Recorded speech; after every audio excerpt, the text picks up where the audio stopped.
Hi everyone, welcome back to the Mind Oracle, where we cover topics for both AQA A-level and GCSE students. Today, we'll be looking at the topic long-term memory.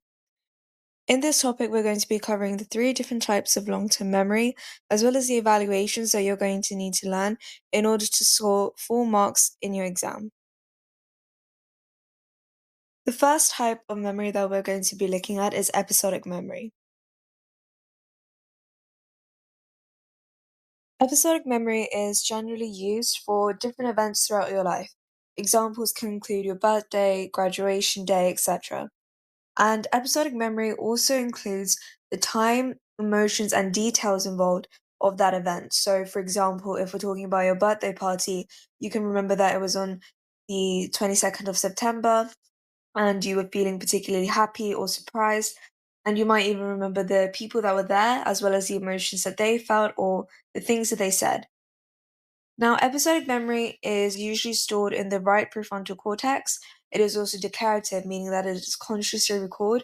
Your brain has to consciously process the fact that you're trying to access this memory.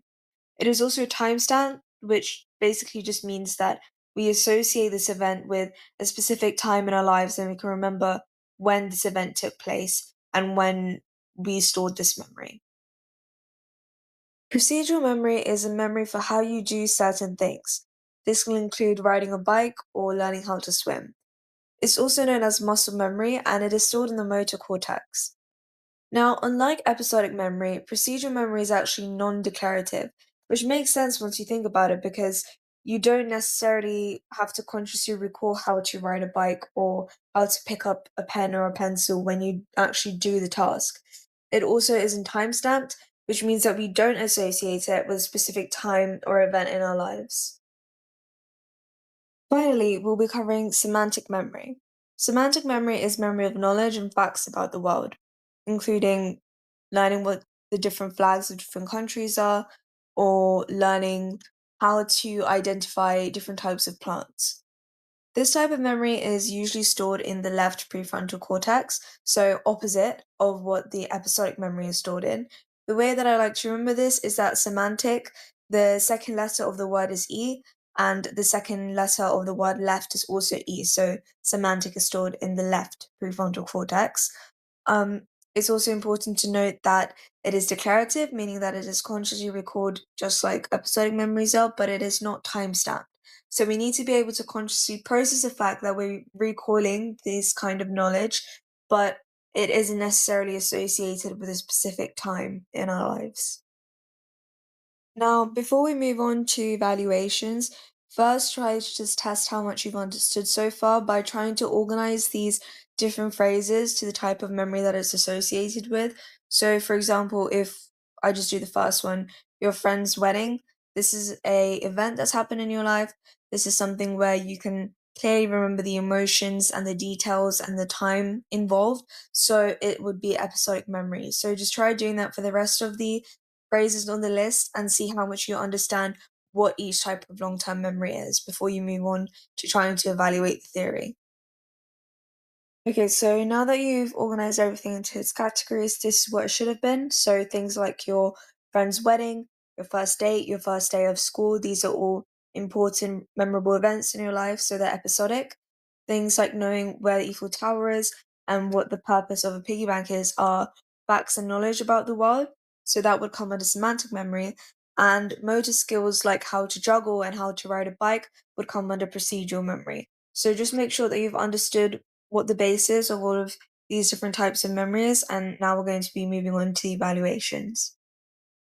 So just like last time, we're going to be looking at strengths and evaluations for the long-term memory theory, and our first strength is the Clive Waring case study, where he had a functional procedural memory, so he could still play the piano, but had impaired episodic memory because he wasn't able to remember his daughter's wedding. This is evidence for the fact that there are different types of long term memory, which improves the credibility of the theory as an explanation for how different types of long term memory function and how they're stored within the brain.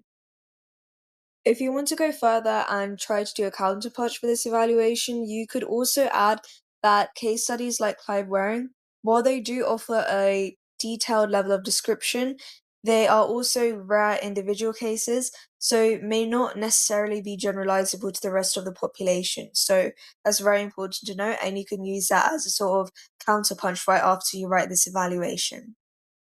Another research support that you could also use is a study where participants were given training on episodic memory strategies, and the research found they were able to perform significantly better on a test of episodic memory than a control group who received no training. This is really useful real life application because it shows that we're able to train people to have better types of episodic or long term memory. So, this can really help to make a difference in the lives of people that have memory issues or struggle to recall things that they should be able to. So, this is a really good example of real life application. Now, just to look at a weakness of the long term memory theory, is the fact that researchers often argue whether there are actually three or two different types of long term memory. Some researchers suggest that episodic and semantic memory should be classed as one type of memory, since they're both stored in the prefrontal cortex, whereas the procedure memory is stored in the motor cortex. As a result of them being in the same location in the brain, it might suggest that they are just the same type of memory rather than two separate types of long term memory. Now, I just want to point out that while these videos are great for helping to improve your understanding and helping to get to the key exam points that you're going to need in your exam, I'm also creating a website where people can have access to detailed revision notes and summaries, as well as top model answers to be able to secure the A's and A stars that you deserve. You can also find sample essay plans and mind maps, flashcards, and much more. So be sure to keep a lookout. The name of the website is, and I will let you know when this website is out. Also, if you'd like to explore psychological topics outside of the curriculum, also be sure to check out my sister channel, Mystic Mind. It covers a broad range of topics from productivity hacks to supernatural sightings to the psychology behind love and much more. So, in your free time, if you ever want to break from what you're learning in the classroom, be sure to check out this channel as well. Okay, so now we're at the exam practice section of the video. This is just a basic exam question that they could ask in your exam, which is to describe the different types of long-term memory. If you want to challenge yourself, also try to describe and evaluate the different types of long-term memory. It's okay if you don't have the exam technique to write this out as an essay now. Like I said, my website is coming up soon, so we'll be covering exam tips and tricks very soon later on. But for now, just try to see what you can remember from everything you learned in this video. Okay, so some of the key points that examiners tend to look out for is first, let's cover episodic memory. It's a memory for events. That's easy enough to remember. Saying that it involves emotions and details is also really important to make sure that you secure all the marks. And also saying that it is stored in the right prefrontal cortex. It's declarative and time stamped are three really key points that you need to write for all the different types of memory. And obviously define the other types of memory too. So saying that semantic is for facts and knowledge, but procedural is for motor skills and for things that you do rather than things that you learn. It can be overwhelming to have to learn all these different types of facts at once. So be sure to check out the flashcards on my website that I'll be releasing soon and try using those in order to be able to actively recall and test yourself frequently, because these kinds of facts might not really come to your mind very easily without constant retrieval practice. But once you remember them, they're really easy marks in the exam. It's not too difficult to understand. So make sure that you're actively testing yourself on this and you're coming back to this topic regularly in the future whenever you can. So that's pretty much the end of the video. Thank you so much for watching. I really hope that this helped to explain long-term memory in a detailed but concise way. If you liked today's video, then be sure to like and subscribe and leave a comment below, and we'll see you next Monday.